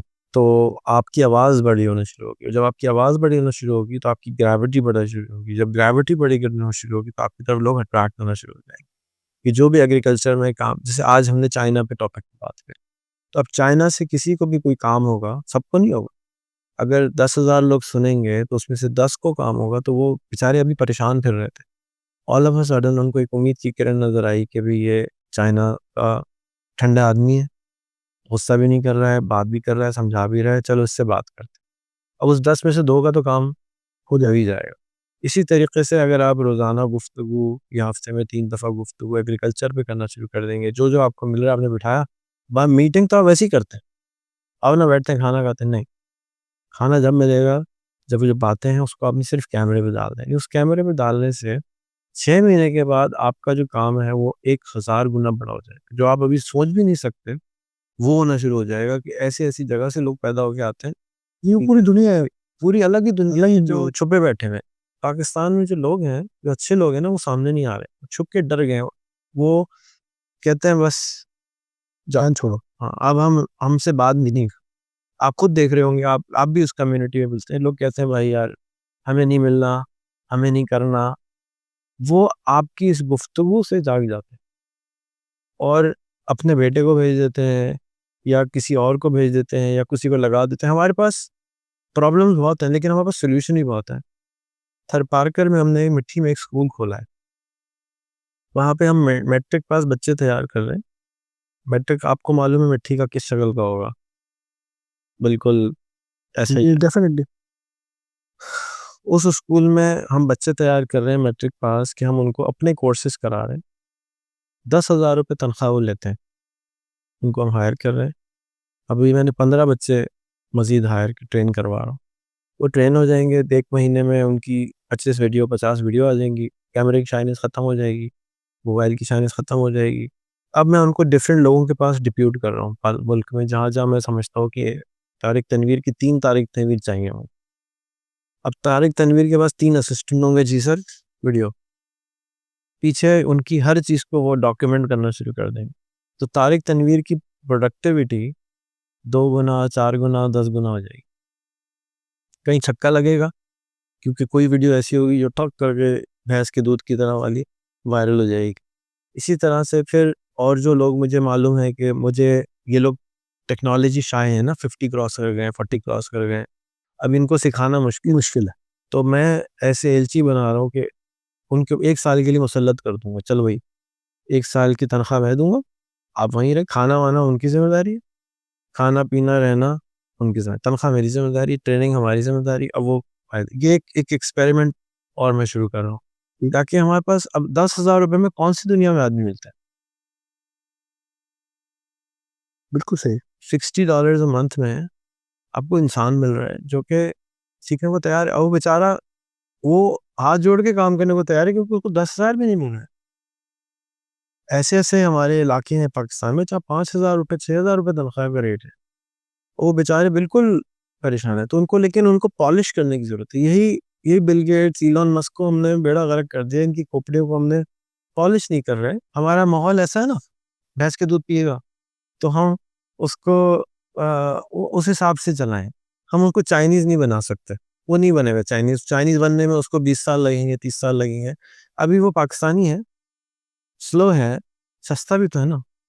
तो आप एक सिस्टम डिज़ाइन ये सोचें कि हमने चाइनीज़ पाकिस्तानी को आप चाइनीज़ नहीं बना सकते। उसने 25,000 वाली मशीन है, 6,000 ही निकालना है माल। वो चाइनीज़ ही निकाल सकता है उससे 25,000, हो सकता है अमेरिकन 20,000 निकालता हो, अब तो बेचारा अमेरिकन से भी आगे आगे चला चल गया। चले। तो हमें अपने मुल्क को ना अपने मुल्क के हिसाब से मेरा ख़्याल है कि ट्यून करना चाहिए। तो जैसे आपके उस पे मैं हनी के एक बादशाह साहब आए हुए थे वहाँ पे, उनको भी मैंने कहा मैं 10 बंदे देता हूँ, आप इनको अपने साथ रखें बस 6 महीने। जो काम आपने कराना है आपके शागिर्द हैं। जो पुराने ज़माने का तरीका था हमारा कि जी अच्छा उस्ताद की इज़्ज़त हम अच्छी करते हैं, अदब हम करते हैं, मेहनत हम करते हैं, बात भी मानते हैं। लेकिन हैं हमारे मसाइल, तो हम क्यों ना इसको एडवांटेज में कन्वर्ट करें और अपनी टीम्स को सिखाने वाला काम में अगर हम करें तो आपका जो ऑर्गेनाइज़ेशन है, वो एक बहुत अच्छा वर्टिकल इनक्यूबेटर बन सकता है निशेज़ के अंदर। एक प्लास्टिक का किसी को काम करना है, अभी नथानी हाज़िर है, बताओ बेटा कि आप तो स्टार्टअप में इन्वेस्ट भी करना चाहते थे, लेकिन ऐसे नहीं होगा, तुम्हें पहले मैं ट्रेनिंग दूँगा। आप सनी अली का मॉडल आपने नहीं देखा। हाँ, मैंने थोड़ा-सा उसको देखा मैं था। आपको समझाता हूँ थोड़ा-सा। सनी का मैं आपको बैकग्राउंड पहले बताता हूँ। सनी से मेरी सलाम हुई थी, टेल्को में था वो एक ज़माने में। टेलीकॉम का वो कंप्यूटर सॉल्यूशन देता था, फिर टेलीकॉम का उसको किसी ने कस्टमर ने टेलीफ़ोन के नंबर बा बाट बनाए माँगे तो उसने खरीद के दिए। फिर उसको हमारा पता चला कि हम मार्केट प्लेस चलाते हैं तो उसने हमें नंबर दिए, आप भी खरीद लें। तो उसने फिर हमें डिफरेंट कंट्रीज़ के नंबर देना शुरू किए। ये है 11-12 साल पुरानी बात। हमारी दुआ सलाम शुरू हो गई। फिर हम अलग-अलग उसने वो छोड़ दिया, उसने कहा मैं ये कंपनी बंद कर रहा हूँ। मैं अमेज़न में चला गया, मैं बैंगल्स बेच रहा हूँ। आपने देखा होगा कि वहाँ पे जेट के बैंगल्स और जेट की चीज़ें बहुत चलती हैं चाइनीज़ की। तो उसने चाइनीज़ को चाइना से बना के अमेज़न पे माल बेचना शुरू किया। मुझे कहा रेहान भाई ले लें अच्छा होता है, मैंने कहा भाई मैं इस चक्कर में नहीं पड़ रहा। वो बैंकरप्ट हो गया। फिर उसने एक और शुरू किया, मुझसे शिकागो में मिला, बढ़ना शुरू हुआ, फिर बैंकरप्ट हो गया। मैंने अमेज़न पे ही वो चलता रहा। अच्छा शाय था थोड़ा-सा, बोलता नहीं था, वीडियो भी नहीं आता था। अब उसको बिज़नेस तो पता था कैसे हो सकता है, लेकिन उसके पास टीम नहीं थी कि वो करे कैसे। और उसके पास मुझे याद है कि बहुत लोग भी नहीं थे, परेशान। हालाँकि वो बहुत घुमाता था अपनी टीम्स को, इधर-उधर लेके जाता था, लेकिन पाकिस्तानियों से काम कराना ना आसान काम नहीं है, मुश्किल काम। क्योंकि आप जब ख़ास तौर पे अब आप उसकी बीवी मलेशियन, अब आपका दिमाग जो है ना वैसे ही कन्फ्यूज़। ऑस्ट्रेलिया में आप रह रहे हैं 3 साल से, तो यहाँ कन्फ्यूज़न, फिर मलेशियन से आप शादी कर लें और कन्फ्यूज़न। अब आप पाकिस्तानी से काम करा रहे हैं, मलेशियन के साथ रह रहे हैं, चाइना ऑस्ट्रेलिया में कस्टमर है। एक दिमाग जो है ना वो घावड़-घोला हो जाता है कि अच्छा पाकिस्तानी एक बिल्कुल अलग टिपिकल पाकिस्तानी अगर आप हैं, तो आप बिल्कुल एक अलग मखलूक है ये। तो वो यहाँ आया और उसने क्या किया, अमेज़न के अकाउंट बेचना शुरू किए लोगों को, क्योंकि यहाँ से अमेज़न का अकाउंट नहीं बनता था, तो उसने किसी उसके दोस्त ने माँगा अमेज़न का अकाउंट। सनी अगर आप सुन रहे हैं तो 19-20 माफ़ कर दीजिएगा, जो मुझे याद है मैं बता रहा हूँ।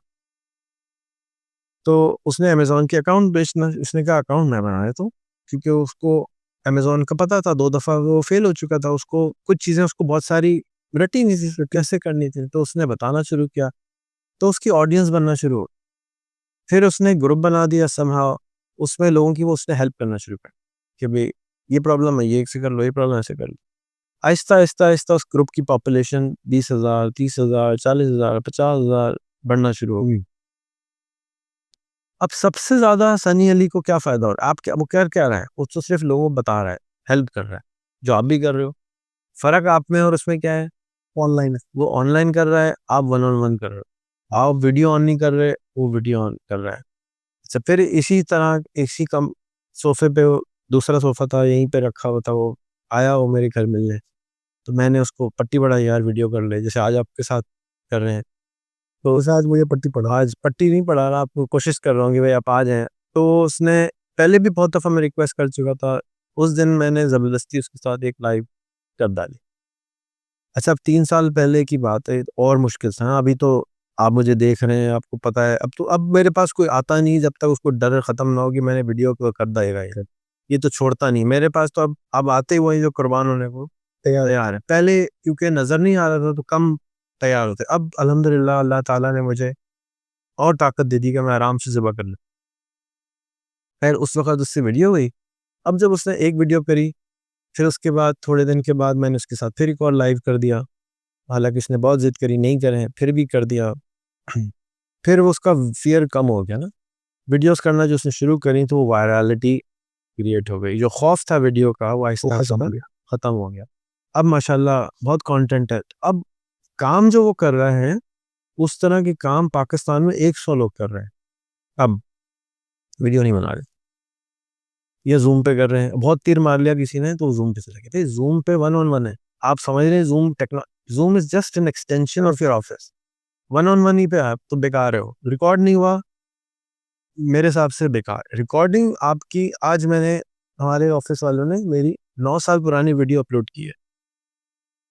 तो 9 साल पहले वाली बात आप मेरी सुनोगे तो आपको यार ये दादा 9 साल पहले ये बात बोल रहा था। तो मेरी क्रेडिबिलिटी जो है वो डिफरेंट हो गई, ना कि आज आज आपने मेरी बात सुनी होगी, हाँ, आप सब बोल रहे हैं। लेकिन आपको मेरी कुछ 15 साल पुरानी वीडियो मिलेगी, मैं यही बात बोल रहा हूँगा तो आपको ये 15 साल से लगा हुआ है। अच्छा, ओह माय गॉड! चलो मैं इसको ज़्यादा अहमियत, वज़न बढ़ जाएगा मेरी बात। तो इसी तरह हो सकता है आप जब बात करना शुरू करेंगे, आज शायद किसी को समझ ना, शायद 2 ही लोग हो। लेकिन जब वो वीडियो आप रीशेयर करेंगे आज से 5 साल बाद, तो लोग, अबे अमीन भाई ये 5 साल से लगे हुए बात कर रहे हैं, 10 साल से ये बात बोल रहे हैं। उसकी क्रेडिबिलिटी बढ़ जाती है। तो you become a subject expert. Then you are given a different category of an audience, because people who value, वो आपके पास एसेंस है ना, उसका आपके पास डेप्थ है। तो अब उसको सबसे ज़्यादा फ़ायदा क्या हुआ कि अब जो उसकी कम्युनिटी है, उसी के शागिर्द है। उस्ताद की इज़्ज़त बहुत है। तो सबसे ज़्यादा अब उसको जो भी बिज़नेस खड़ा करना है, नेक्स्ट अमेज़न, पहले तो उसने सिर्फ़ 2 फ़ेल किए। अब उसके पास ठक, ठक, ठक, ठक, ठक, ठक इतने स्टूडेंट्स हैं, और कोई मना, जैसे मुझे आपको मना कम लोग कर सकते हैं, इस तरह उसको भी मना आप नहीं कम लोग कर सकते कि भाई सनी भाई कह रहे हैं यार, भाई करना पड़ेगा यार। जैसे इमरान खान फ़ोन करके कहना आप मेरे वज़ीर लग जाए, कौन मना करेगा? हालाँकि तनख्वाह नहीं मिलेगी, लेकिन भाई ठीक है, इमरान खान बोल रहा है, एडवाइज़र है। सो अ, आप भी अगर, खैर तो मैं ये बता, उसको क्या फ़ायदा हुआ कि अब वो जितने बिज़नेस आए हैं, आराम से खड़े कर सकता है। जितने प्रोडक्ट्स आए हैं अमेज़न पे आराम से बेच सकता है। क्योंकि उसके पास हर चीज़ की ट्रेन थोक के हिसाब से बात दी है स्टूडेंट से। हाँ, और वो उसी के हाथ की ट्रेन है। अब यही चीज़ अगर आपके पास जो पहले आपने क्या कर रहे हैं, आपको जो जैसे प्लास्टिक का ले लें या हम एग्रीकल्चर का ले लें, आपके पास जिस आपके पास समझे 20 किस्म के लोग हैं, तो उन 20 को आपने आइडेंटिफ़ाई करके अलग-अलग ट्रेनिंग के अंदर एक-एक नाम देना है, और एक को, हर एक को, कि जी मिसाल के तौर पे एक आदमी है जो सिर्फ़ गुदाई का एक्सपर्ट, तो आपने उसको सिर्फ़ गुदाई का एक्सपर्ट, 1000 गुदाई के एक्सपर्ट बनाना है। तो अब आपके पास एक एक्सपर्ट नहीं है, बल्कि 1000 एक्सपर्ट मौजूद है, एक जाएगा, 2 और आ जाएँगे। सिखा आप इसलिए रहे हैं कि तुम अपनी गुदाई करो, लेकिन उसमें से जो बेस्ट है वो कहेगा कि सर आपसे शादी करना करना, जैसे ट्रांसलेटर आपका पार्टनर बन गया, इसी तरह से स्टूडेंट भी आपका पार्टनर बने। आप पार्टनरशिप टैलेंट में नहीं करते, आप पार्टनरशिप एथिक्स पे करते हैं, मोरालिटी पे करते हैं, कनेक्टिविटी पे करते हैं। स्किल तो आदमी सीख लेता है, लेकिन ये जो बॉन्डिंग वाला काम है, ठंडा दिमाग का काम है, ये बहुत टाइम लगता है समझने। हम पहले जब हम जो बिजनेसमैन होता है, या आप हो, मेरा ख्याल है कि आप बंदे को देख के बिजनेस करोगे, ना कि उसके स्किल को देख, स्किल को देख। बिल्कुल, आपको बंदा अच्छा लग गया, चलो यार साथ मिलते हैं, कुछ ना कुछ सब हो ही जाएगा। जो जो नौजवान है वो समझते हैं skill everything, skill actually is absolutely has very little value compared to आपका जो कैरेक्टर है, क्योंकि कैरेक्टर बनाने में 5 से 10 साल लगता है, स्किल सीखने में 3 महीने में आप सीख सकते हैं। आप करते रहो आ जाएगा। सही। अब अगर आप सिखाना शुरू करें अपने एग्रीकल्चर को, अपने प्लास्टिक की इंडस्ट्री को, तो इंडस्ट्री तो ग्रो करेगी, आपको फील होगा कि इंडस्ट्री ग्रो, नहीं, एक्चुअली सबसे ज़्यादा आपको वो फ़िल्टर प्रोसेस बन रहा है कि इसको काम भी आता है, इसका कैरेक्टर ऐसा है, सामने विज़िबिलिटी आई है, अब आप उसे से पकड़ के सप्लाई शुरू कर सकते हो। भई ये मेरे चाइनीज़ को भी सप्लाई दे सकते हो, आप भी 5 फैक्ट्री और लगा सकते हो। ये सारा इकोसिस्टम बड़ा डेवलप हो जाए। हाँ, तो आप इसको सोचें कि आपने एग्रीकल्चर को अगर ग्रो करना है, जो आपकी बड़ी ख्वाहिश है, तो आप कंपोस्ट बनाना को तोड़ दें 5 टुकड़ों में। उसमें माल कलेक्ट करना अलग काम है, आप कूड़े से नहीं बना रहे अभी, कूड़े वाला काम अलग है, फलाना अलग है, बेचना अलग है, उसके अंदर सेल्समैन से बिल्कुल ही अलग काम है, फिर उसको ऑनलाइन बेचना अलग काम है, फिर नर्सरी तक पहुँचाना, उन सबको आप कंपार्टमेंटलाइज़ कर दें और उनकी ट्रेनिंग के कोर्सेज़ यूट्यूब पे बना-बना के यूडेमी पे बना-बना के, टीचेबल पे बना-बना के डाल दें। अब आपके पास बंदा आएगा जी, हम आपको एग्रीकल्चर से रिलेटेड 50 चीज़ें स्किल सिखा रहे हैं, ये इसकी फ़ीस है, फ्री में ना दें, ये इसकी फ़ीस है, अगर आप क्वालिफ़ाई करते हो तो हम आपको स्कॉलरशिप दे देंगे। वैल्यू 20,000 रुपए महीना है, मैं आप पे एहसान कर रहा हूँ 20,000 रुपए महीने का, फ्री में नहीं दे रहा, तो आप लेना चाहें तो आप ले लें। उसके बाद उसी में आपके पास नौजवान पैसे ये लालच होगी कि जी आप कह रहे हैं भी इसको फ़ायदा क्या होगा? भई आप जाएँगे अपनी ज़मीन से पैसा निकालेंगे, आपने उसको आप तो वैसे भी नहीं सिखानी है। सो जिस इकोसिस्टम अगर आप बिल्ड कर लेते हैं तो उससे आपको लोग जो हमें इस मुल्क में जो लोग हैं इतने होने के बावजूद ना मिलते हैं, वो मिलना शुरू होता है and you will be able to grow your business very quickly. ये चीज़ है जो इस वक़्त अवेलेबल है, ये वो पर्टिकुलर टाइम है पाकिस्तान के अंदर कि लोग बहुत हैं, सस्ते हैं, अ, आपको चाहिए है, आपको पता है कि पाकिस्तान अंडर कंस्ट्रक्शन है, उसमें काम होना है, लेकिन लोग नहीं मिल रहे हैं, तो ट्रेन लोग नहीं, एक्चुअल क्या है लोग ट्रेन नहीं, तो ट्रेनिंग तो वक़्त ट्रेनिंग से आती है, ट्रेनिंग ही नहीं है तो कहाँ से आएगी? ट्रेनिंग ऑनलाइन ये पहली दफ़ा हो रहा है, तो इस इकोसिस्टम को अगर आप टैप करें, एक प्लास्टिक का, टेक्सटाइल का अलग और थर्ड आपका जो एग्रीकल्चर का अलग है, तो इसमें ट्रेनिंग्स क्रिएट करवाएँ, खुद ना करें, खुद जो आता है वो सिखाएँ, लेकिन बेस्ट बंदा पकड़ें, उससे कहें जी हमारे लिए ये ट्रेनिंग बना दो, हमारे लिए ये ट्रेनिंग बना दो, हमारे लिए ये ट्रेनिंग बना दो, और ट्रेनिंग क्या है 2 घंटे की 1 घंटे की वीडियोज़ हैं, उसको काट-पीट के डालना है, वो ट्रेनिंग बन गई, चाहे खराब क्वालिटी की हो, 0 से 1 अच्छा है। हुँ, कोई नफ़ा नहीं आ रहा उससे तो सिर्फ नफ़ा है, उससे तो कुछ तो फ़ायदा हो रहा है। उसके बाद अगला वर्ज़न आएगा अब सनी ने अगर 11 लाख लोग जमा किए, जब मैंने इसी काम के लिए 20 साल पहले जमा किए तो 11 लोग भी मुश्किल से जमा होते, तो लोग ही नहीं थे। अब जमा हो गए, अब अगला जो बंदा आएगा सनी से तेज़, वो तो 11 लाख लोग की जगह हाँ, वो तो 11 महीने से जमा करेगा, तो इकोसिस्टम बड़ा होता जा रहा है। इस पे सोचिएगा कि हमने ना वर्टिकल इंक्यूबेशंस बनाने, जैसे मैं यूट्यूब के लिए बना रहा हूँ, मैं सिर्फ यूट्यूबर्स क्रिएट करने जा रहा हूँ कि जी हमें 10,000 लोग सिर्फ यूट्यूब के लिए बनाए। सो सिमिलरली आप 10,000 एग्रीकल्चर फार्म्स क्रिएट करने के लिए बनाए, 10,000 प्लास्टिक की फैक्ट्रियों के लिए बनाए। अब यूटोपिया वाला ज़्यादातर प्लास्टिक का सामान बना रहा है, वो कह रहा है यार सबसे अच्छा काम है प्लास्टिक, इधर दाना डालो, उधर जो प्रोडक्ट बनानी है बनाओ, साले को बेचो, 10 1 के 10 बन जाते हैं इधर किसी के पास। तो मैं कहता हूँ मुझे समझ नहीं आता कि लोग क्यों नहीं करते ये काम? बस नहीं करते। एग्रीकल्चर क्यों नहीं करते? बस नहीं करते। गवादर से रास्ते में कितनी ज़मीन है, अभी तक उस पे आपने ना कोनो उगाया, ना आपने ड्रैगन फ्रूट लगाया, ना आपने उस पे एलोवेरा लगाया। जितना एलोवेरा लगाओ कोरिया ज़िंदाबाद, खड़े वगैरह सब हमें भेज दो भाई, हम नहीं उगा रहे। पिस्ता उग जाता है 1 कतरा अ ईयर पे, पानी 1 कतरा ईयर पे पिस्ता उगता है। बॉर्डर की उस तरफ उग रहा है, ईरान में बॉर्डर की इस तरफ नहीं उग रहा। क्यों नहीं हो रहा? बस नहीं उगाया कभी किसी ने। इसलिए नहीं होगा। ज़मीन क्या दाम है? 10,000 रुपए एकड़। गवादर वाले भाई कह रहे ले लो, आपकी मेज़ पे बैठ के हमने एग्रीमेंट किया था, आप भी बैठे हुए थे शायद, कि भाई 10,000 रुपए से अपनी ज़मीन दे दो। मैंने कहा जितनी चाहिए ले लो। सो ये वो कनेक्टिविटी इश्यूज़ हैं, जो अगर अ, आप वो कैटलिस्ट का काम करना शुरू करेंगे। पहले तो मीटिंग्स आप करते हैं, I am sure you meet a lot of great people, but कैमरे पे नहीं मिलते। कैमरे पे करें, उससे उनको भी एक्सपोज़र मिलेगा और आपकी क्रेडिट वर्दिनेस बढ़ती चली, सोशल कैपिटल या ट्रस्ट कैपिटल बढ़ता जाएगा। यार ये इसके पास जाना चाहिए, ट्रस्टेबल बंदा है, एक के साथ मिल रहा होता है, ये जानता है लोगों को। नज़र नहीं आ रहे ना आप, तो बिकना भी कम होगा। जितना ज़्यादा बड़ा ब्रांड हो जाएगा उतना, अब ऑलपर्स या एंग्रो कुछ भी निकाल दे तो एंग्रो बन गया ना, कोई भी आइटम निकालेगा वो दिख जाएगा। चले, बहुत हो गया है। Thank you so much for everyone. ये आखिरी वाला टीका ज़रा मोटा था, अमीन भाई डाइजेस्ट कर रहे हैं इसको।